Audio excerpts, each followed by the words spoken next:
বেলকুচিতে পহেলা মে শ্রমিক দিবস উপলক্ষে পল্লী চিকিৎসক অ্যাসোসিয়েশনের উদ্যোগে ফ্রি চিকিৎসা ক্যাম্প অনুষ্ঠিত হয়েছে।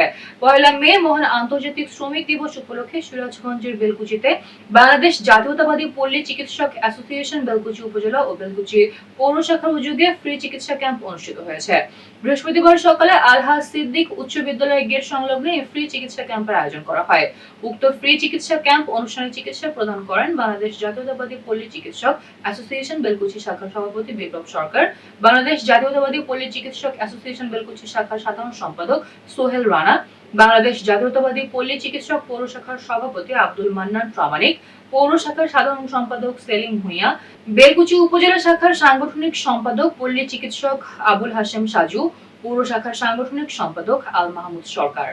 পয়লা মে আন্তর্জাতিক শ্রমিক দিবস উপলক্ষে বেলকুচি উপজেলা ও পৌরসভার উদ্যোগে বাংলাদেশ জাতীয়তাবাদী পল্লী চিকিৎসক অ্যাসোসিয়েশনের পক্ষ থেকে আজকে আমাদের ফ্রি ক্যাম্প বিনামূল্যে ওষুধ দেওয়া হচ্ছে। আপনারা জানেন, দীর্ঘ 16-17টি বছর এই স্বৈরাচার হাসিনার আমলে আমাদের দুস্থ গরিব মানুষ কোনো সেবা পায়নি এবং সেবা থেকে বঞ্চিত হয়েছেন। যার কারণে আমরা পয়লা মে শ্রমিক দিবস উপলক্ষে আমরা আজকে ফ্রি ক্যাম্পের আয়োজন করেছি।